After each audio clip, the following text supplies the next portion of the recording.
Hey everybody, welcome back to my channel. Today we're going to be doing a fragrance haul. I'm going to try to do these every couple months because inevitably I accumulate a whole bunch of fragrances and I want to share them with you guys. So I think I have about 8 here today and I bought them over the last, I'm going to say 3 months or so. Like after Christmas time for sure. Yeah, so we're going to say about 3 months. Now I have worn most of these already, not all of them, but most of them. So I have them still stored in boxes, but I'm just gonna take them out for the video. And I have 3 Guerlains and I have a Montana and a Fendi. We'll go through all of them. So this bunch is from fragrancenet.com. I love to buy from there because even with the shipping to Canada, it's still usually cheaper than most of the Canadian sites and they have a lot more selection. So they had the pre-B bottle, I guess pre-reformulation, L'Instant de Guerlain, and this is the Eau de Toilette. It comes without a proper cap, but they just put this little cardboard thing on. There it goes.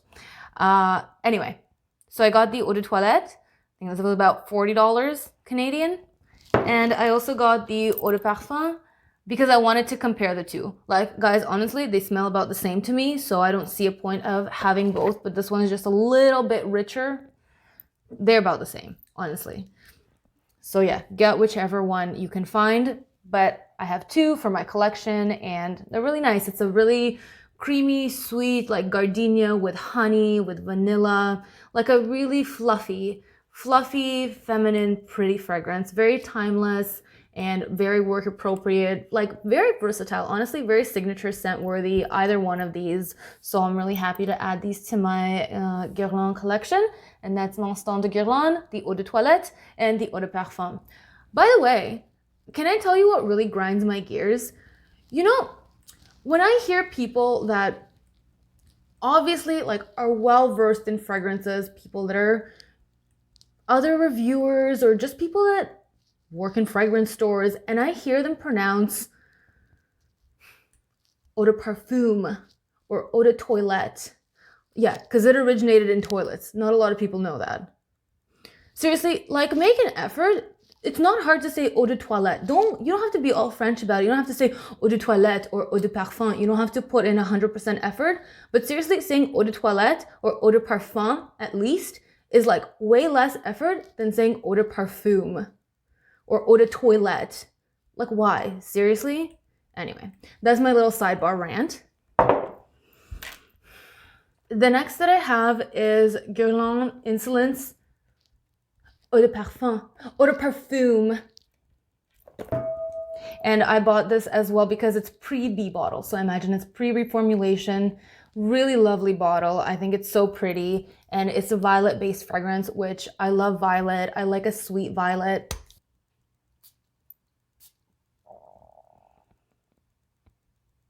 It's a really nice, sweet, powdery violet with raspberry. It's like almost candy-like, but powdery.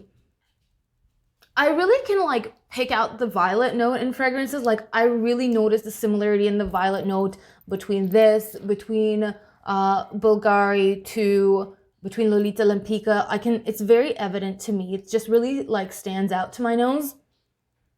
But it's very, very pretty, very soft and feminine. I like it a lot. So I don't know if it's redundant to have this plus Lolita Lempicka plus the Bulgari too, because not that they're similar fragrances, but they have a very similar effect. So I might just keep this one and get rid of the other 2. I love this bottle. Okay, next I bought, this was all during the same haul. So this was all like one purchase. I ordered Fendi. And it's just a mini. I just wanted to try it out. I heard some nice things about it, but looking at the notes, I wasn't sure that it would be my jam. So it's nice that they have these little bottles. They also sometimes have like decants, like little atomizer travel spray bottles, which is really nice. I've got a few of those from Fragrance Net as well. The other thing that attracted me to this one was the blackcurrant note, because I really like blackcurrant in fragrances.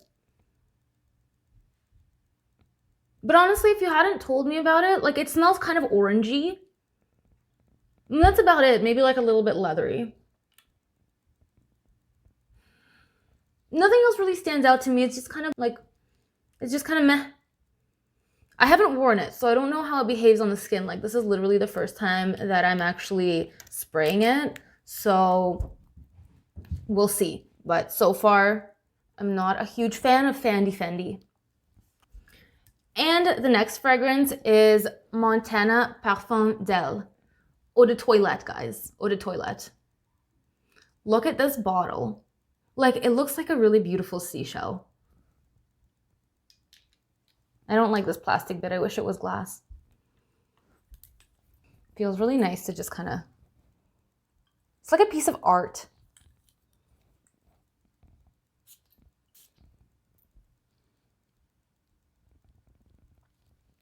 This is a very classic fragrance. I think it's classified as a chypre fruity. It opens up melon. I can smell the melon. I can smell a bit of oak moss. There's tobacco in here as well. And I haven't worn this fragrance yet. I'm very excited to wear it because I've read a lot about it. I've been trying to find this everywhere. And this was, I think, $29 Canadian.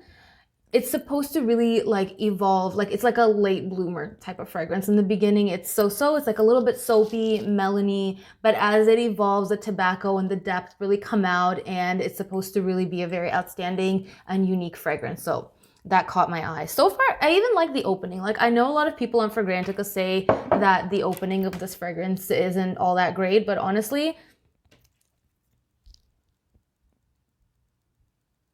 it smells very unique to me and very, very elegant. I would even wear this if it was just linear and the opening throughout. It's just a very classic, elegant, slightly mature fragrance. The melon is very, very noticeable in the beginning. But yeah, I really like this one a lot. Montana Parfum d'Elle. And yeah, I can't wait for spring because they say this is better for springtime. I can see how this maybe isn't the greatest winter fragrance, and I'm still in like the dead of winter right now. We recently got snowed in, so yeah, welcome to March in Canada. Okay, the next few I got from, I think, Fragrance Buy. But yeah, that was my massive fragrancenet.com haul, and they're all like, I'm very happy with all of them. So the next one I have is Hermes 24 Faubourg. And look at this bottle. This is such a classy, elegant bottle. I didn't know what to expect when I bought this. This was a full-on blind buy, and it was about $80 Canadian. And I just decided I'm gonna take a risk because I like the notes in here. There's a lot of white florals, and I know this was Princess Diana's signature scent, so that's already like something intriguing. I really wanted to try it. So this fragrance has a lot of white florals. It's got the classic gardenia, jasmine, orange blossom. It's also got hyacinth and amber, ylang, kind of like a very classic cocktail of florals. And then when I first sprayed it, because I've already sprayed it, I haven't worn it yet, but I have sprayed it. I was blown away at first by like just how complex and beautiful this fragrance is. I've never smelled anything like it. There's some greenness to it in the opening. There's some sharpness, but there's so many layers to it.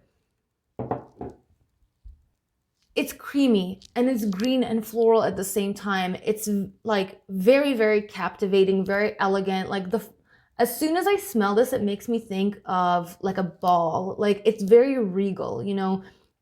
It's very majestic. It's for a very ladylike lady. It's for somebody who, you know, holds their head up high and knows their worth. This is a very beautiful fragrance, and I love it so much. So for me, this was absolutely blind buy worthy. I don't know if it would be for others. I still don't recommend blind buying, even though I'm guilty of it all the time, because it is very, very classic. So people that don't prefer classic tastes might not like this as much. It's a very classic, beautiful floral. So take from that what you will. And my next couple are Alien flankers. So I got Alien Flora Futura. So here it is, Flora Futura, the springtime alien.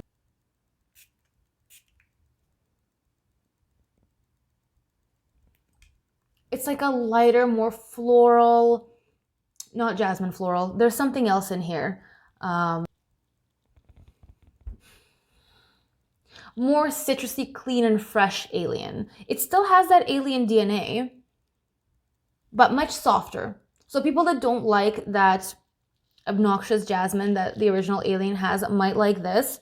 It's much softer. It's a very springtime Alien, and I really like it. So that's Alien Flora Futura. My next Alien is going in the completely other direction, and I got a discontinued like gem, and it is Alien Essence Absolue. And this is, you can tell by the sign it says Thierry Mugler. This is before it was bought out by Estee Lauder. So this is pre-reformulation, obviously, because it is a discontinued fragrance. And I just want to show you this box. It's so like fancy. Comes with their little cards. And yeah, I was really impressed by the presentation. Also, this bottle is so ergonomic. Like the way it fits in your hand is like designed perfectly. It's designed perfectly to be held. It's so comfortable. But this one I wore for the last 2 days straight because I'm obsessed with it. It's so good. It's like a spicier, deeper, richer, more ambery Alien. It's not so jasmine heavy. It's more about a sweet amber. There's myrrh in here, which I love as a note in fragrance, and incense, some woodiness. It's very balsamic. It's like a very balsamic Alien. I really like it. I recently started like noticing myrrh as a note in fragrances. The first one I got was Boyfriend by Kate Walsh, and that was like my first like introduction to myrrh in fragrances. And the more I smelled, the more I liked, like the more I started learning that I like myrrh in fragrances. I also smelled the Armani Privé Myrrhe Impériale. That one's really good as well, but that one I find a little bit more masculine leaning. But as a supporting note, I love myrrh in fragrances. It just adds that extra depth, almost like a medicinal vibe, but not the way that Baccarat Rouge has, where it's like a Band-Aid scent. It's more of like a deep, rich resinous scent. It's really nice. So yeah, this has been my go-to for the last few days, and probably will continue to be, seeing as how it's still super winter outside. If you guys can get this still somewhere, like seriously get it, especially if you like Alien, because this isn't going to be available for much longer. And this is a 30 ml, and it was I think about $72. So whatever, it was a little bit more on the pricey side, but totally worth it in my opinion, and I'm really loving this. So that concludes my entire fragrance haul. I hope you guys enjoyed this video, and give me a thumbs up if you did. Please subscribe if you haven't already, and I'll see you guys in the next video. Thanks for watching. Bye.